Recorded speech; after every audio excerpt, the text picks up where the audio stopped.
Many members of our community are inspiring success stories on both the large and the small stage.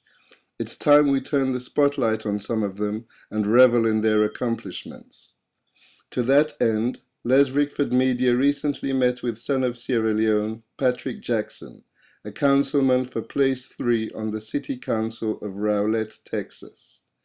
The first thing we wanted to know from Mr. Jackson was the full meaning of his official title, Deputy Mayor Pro Tem. Actually, the word pro tem is a Latin word for the full name. The full word is pro temporarily. That means deputy mayor for a time. It's not an elected position, it's an appointed position. And it's one of the leadership positions in the council.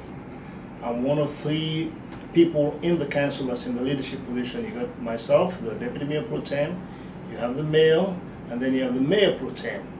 And again, the deputy mayor pro tem and the mayor pro tem, they're both appointed positions, but of course the mayor position is an elected position. So and the mayor pro tem is only for 12 months, for a year. You can be reappointed to that, but you know, there are other people there that are trying to let it go around. When the mayor is not around, the mayor pro tem is not around, then I'm in charge of the council.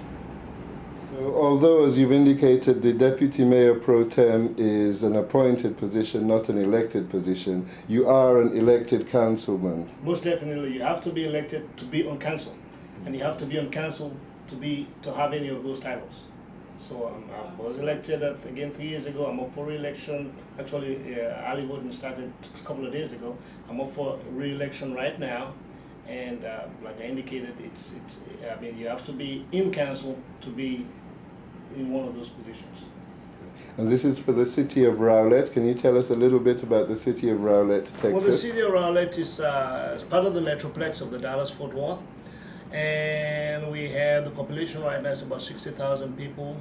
And it's a growing community. You call it the bed and breakfast community, where people mostly go out to the bigger communities like Dallas and other places, Garland, to go to work and just come back to Rowlett and just chill with the family and have a good time. It's a wonderful place to be on the weekend. As a matter of fact, that's one reason why I moved over there. It has a lot of lakes. I think we have the most lakes in this part of North Texas, and they're nice, clean, great people, great town.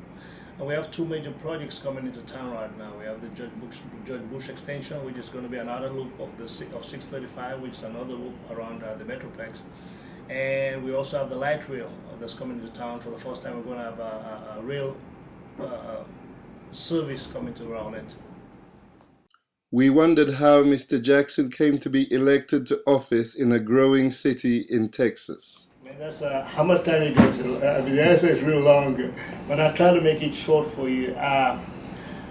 It basically started off by myself being the president of my homeowners association. And while I was there, of course, whenever we have issues in the subdivision, the questions and the concern would be directed to my office. And some of the things that our bylaws, I mean the homeowners bylaws, call for me to rectify, I'll rectify and fix. But some I can do, I have to submit to the city for the city to do.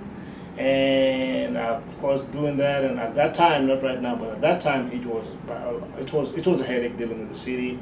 They would come and they will have a fee, they will come and sometimes they would not come and sometimes they take days, and it just got to where I basically got frustrated. And I said that, I said to myself, I said, Patrick, you're a taxpayer in this town.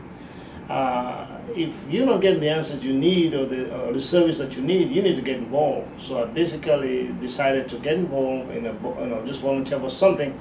And I was hoping while I was in there I could find out what's going on, and over time try to be effective in fixing it, or be involved in fixing it. And so that's what I did, and I signed up for the Parks and Recreation Board, and from that again I got promoted to being a commissioner in the town. I was one of 7 commissioners in the town of Rowlett for 12 months, and then over time another council member talked me into running for office, and they said they liked the way I was doing things and how I was doing it and how I was working with the people, and I basically allowed myself to be talked into running for office, and I haven't regretted it. And luckily, the first time I ran, actually, I lost to another guy, but again, somebody else talked me into running. The mayor at the time talked me into running again. They thought they were very impressed with me, and I ran and I won, and the rest is basically history.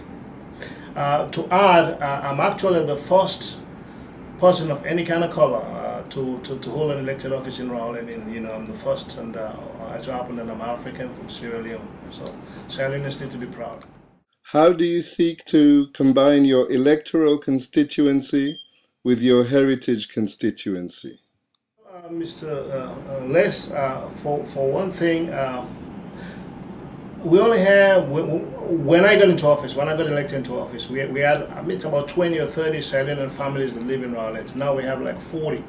And so I did not really actually try to promote Sierra Leone. I tried to promote the international world. Like I indicated, I'm the first person of any kind of color, non-white, let's put it, the first non-white to hold any kind of elected position in Rowlett. So I figure it's my duty to try to, to try to promote the international community, and not only that, to try to promote the African Americans. I basically started off with Martin Luther King celebration. I got that instituted in the town. Again, I've never heard that before. And Martin Luther King birthday now in January, we'll have a service and we'll have a march. And after that, then I instituted another thing we call Diversity Day. That basically all the countries that people living in Rowlett, different countries would come with something to tell something about their cities, with a movie, with food, just different kind of things, whatever anybody want to talk about that, from the different countries.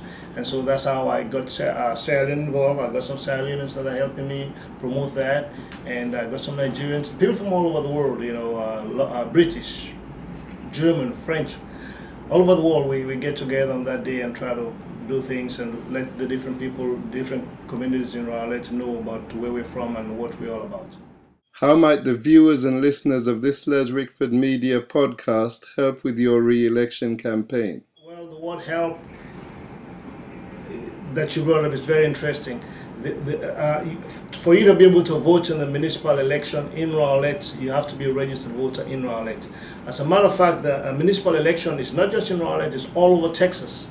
So you have to be a registered voter in the town you're in to be able to vote in that town and affect that change. But what I've told a lot of my brothers, my sisters, Sierra Leone, and everybody else, for you to be able to help me, you don't have to live in Rowlett. You probably know somebody that live in Rowlett, work with somebody that live there or something. Just give them a call and try to tell them that your brother is up for election and he'd like some help. Because I'm up against some tough competitors. I've got two guys that I want to take my seat, and I don't plan to make it easy for them. So you don't have to live there, but you could influence what's going on over there. Are there any other practical ways in which viewers and listeners can help? As a matter of fact, it's a good thing you asked me that. I would definitely need a lot of help on election day. We've got 4 polling stations, and I need to mind those stations from 7 in the morning to 7 at night. I need people to come out, my brothers and sisters, to come out and help me out with flyers and just campaigning that day, because it's going to be wild and crazy like it is everywhere election day. But early voting started on the 2nd of May, which was 2 days ago. And I have somebody right there now minding. We only have 1 polling station for early voting. I already have somebody out there now just again campaigning for me, passing out my flyers, making sure the signs are where they need to be. So, I need the help coming out. I'll provide lunch, I'll provide anything you want, but I need for you to be able to let people know about the Patrick Jackson campaign. Polling day is Saturday, May the 14th. The poll's going to open at 7 o'clock in the morning and close at 7 in the evening. Usually it's one of the busiest day in Rowlett, because you got, usual election time is a lot of people out there trying to jockey for their position, trying to get the last minute campaign in. So I'll use all the help I can get. We have 4 polling stations and 4 schools in Rowlett, and if you can call me at 214-552-5613, or you can visit my website, www.jacksonforrowlettcitycouncil.com. I would appreciate any kind of help I can get from anybody.